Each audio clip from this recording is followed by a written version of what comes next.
ನನ್ನ ನೆಚ್ಚಿನ ಕೃಷಿ ಬಾಂಧವರೇ, ನಿಮಗೆ ಹಾಬಿ ಗಾರ್ಡನಿಂಗ್ ಆ್ಯಂಡ್ ಕನೆಕ್ಷನ್ ಈ ಚಾನೆಲ್‌ನಲ್ಲಿ ಮತ್ತೊಮ್ಮೆ ಸ್ವಾಗತ ಬಯಸುತ್ತೇನೆ. ಮಿತ್ರರೇ, ನಾನು ಇವತ್ತು ಲಕ್ಷ್ಮಣ್ ಫಲ ಅಂದ್ರೆ ಸೌರಸ್ ಈ ಗಿಡದ ಬಗ್ಗೆ ಮಾಹಿತಿ ಒಳಗೊಂಡ ವಿಡಿಯೋ ಮಾಡ್ತಿದ್ದು, ಇದರಲ್ಲಿ ಮುಖ್ಯವಾಗಿ ಬರುವ ತಳಿಗಳು, ಬೆಳೆಸುವ ಬೆಳೆಸುವುದರಿಂದ ಆಗುವ ಲಾಭಗಳು, ಬೆಳೆಸುವ ವಿಧಾನ, ಔಷಧಿ ಗುಣಗಳು, ಬೆಳೆಸುವ ರೀತಿ ಇತ್ಯಾದಿ ವಿಷಯಗಳ ಬಗ್ಗೆ ಮಾಹಿತಿ ಒಳಗೊಂಡಿದ್ದು, ನಮ್ಮ ಚಾನಲ್ ಅನ್ನು ಸಬ್ಸ್ಕ್ರೈಬ್, ಲೈಕ್ ಮತ್ತು ಶೇರ್ ಮಾಡಲು ನೆನಪಿಸುತ್ತಾ ವಿಷಯದ ಕಡೆಗೆ ಹೋಗುವುದಾದ್ರೆ, ಲಕ್ಷ್ಮಣ್ ಫಲ ಇದು ಮೂಲತಃ ಭಾರತದ ಗಿಡವಾಗಿದ್ದು, ಕೆಲ ಪ್ರದೇಶಗಳಲ್ಲಿ ಇದನ್ನು ಕಾಡುಗಳಲ್ಲಿಯೂ ನಾವು ಕಾಣಬಹುದಾಗಿದೆ. ಆದರೆ ಇತ್ತೀಚೆಗೆ ಅದರಲ್ಲಿರುವ ಔಷಧಿ ಗುಣಗಳನ್ನು ಕಂಡುಹಿಡಿದ ನಂತರ ಇದರ ಬೇಡಿಕೆಯು ಜಾಸ್ತಿಯಾಗಿ ಇಂದು ಇದನ್ನು ಕಮರ್ಷಿಯಲ್ ಆಗಿ ಬೆಳೆಸುವ ಮಟ್ಟಿಗೆ ಇದರ ಡಿಮಾಂಡ್ ಹೆಚ್ಚಾಗಿರುತ್ತದೆ. ಇದರಲ್ಲಿ ಹಲವಾರು ರೋಗಗಳಿಗೆ ಔಷಧಿ ಗುಣ ಇದ್ರೂ, ಪ್ರಮುಖವಾಗಿ ಕ್ಯಾನ್ಸರ್ ರೋಗದ ವಿರುದ್ಧ ಹೋರಾಡುವ ಆಂಟಿಬಯೋಟಿಕ್ ಅಂದ್ರೆ ರೋಗ ನಿರೋಧಕ ಶಕ್ತಿ ಇರುವುದರಿಂದ ಇದರ ಎಲೆ, ಕಾಂಡ, ಬೇರು, ಎಳೆಕಾಯಿ ಮತ್ತು ಹಣ್ಣಾದ ಕಾಯಿಗಳಿಗೆ ತುಂಬಾನೇ ಬೇಡಿಕೆ ಇದೆ. ಇದರ ಎಲೆಗಳನ್ನು ಕಷಾಯ ಮಾಡಿ ದಿನನಿತ್ಯ ಕುಡಿಯುವುದರಿಂದ ರೋಗವಿಲ್ಲದವರಿಗೂ ರೋಗ ನಿರೋಧಕ ಶಕ್ತಿ ಜಾಸ್ತಿಯಾಗಿ ರೋಗ ಬಾರದಂತೆ ತಡೆಗಟ್ಟಬಹುದಾಗಿದೆ. ಇದರ ಹಣ್ಣಿನಲ್ಲಿ ಸಿಗುವ ಬಿಳಿ ಬಣ್ಣದ ಪಲ್ಪ್ನಿಂದ ತಯಾರಿಸಿದ ಜ್ಯೂಸ್ ಕೆಲ ಸಿಟಿಗಳಲ್ಲಿ ಗ್ಲಾಸ್ ಒಂದಕ್ಕೆ 100ರಿಂದ 150 ರೂಪಾಯಿ ತನಕ ಮಾರಾಟವಾಗ್ತದೆ.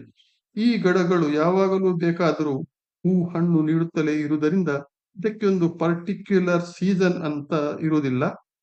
ಈ ಗಿಡಗಳಲ್ಲಿ ಅಮೆರಿಕನ್ ಲಕ್ಷ್ಮಣ್ ಫಲ, ಸಿಹಿ ಲಕ್ಷ್ಮಣ್ ಫಲ ಮತ್ತು ಸ್ಥಳೀಯ ಲಕ್ಷ್ಮಣ್ ಫಲ ಎಂದು 3 ತಳಿಗಳಿದ್ದು, ಅಮೆರಿಕನ್ ಮತ್ತೆ ಸಿಹಿ ಲಕ್ಷ್ಮಣ್ ಫಲ ತಳಿಗಳು ಸಿಹಿಯಾಗಿದ್ದರೂ ನಮ್ಮ ಸ್ಥಳೀಯ ಲೋಕಲ್ ತಳಿ ರುಚಿಯಲ್ಲಿ ಸಿಹಿ ಹುಳಿ ಇದ್ರೂ ಹೆಚ್ಚು ರೋಗ ನಿರೋಧಕ ಶಕ್ತಿ ಒಳಗೊಂಡಿರುವುದರಿಂದ ಈ ತಳಿಗಳಿಗೆ ತನ್ನದೇ ಆದ ಸ್ಥಾನವಿರುತ್ತದೆ.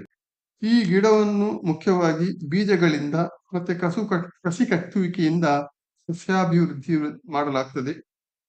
ಬೀಜದಿಂದ ತಯಾರಿಸಿದ ಗಿಡಗಳು ಸಾಧಾರಣ 2-3 ವರ್ಷದಲ್ಲಿ ಹಣ್ಣು ನೀಡುವುದಾದ್ರೆ, ಈ ಕಸಿ ಗಿಡಗಳು ಪೊದೆಯಾಗಿ ಅಂದ್ರೆ ಬುಷ್ ಆಗಿ ಬೆಳೆದು 1-2 ವರ್ಷಗಳಲ್ಲಿ ಫಲ ನೀಡುತ್ತದೆ.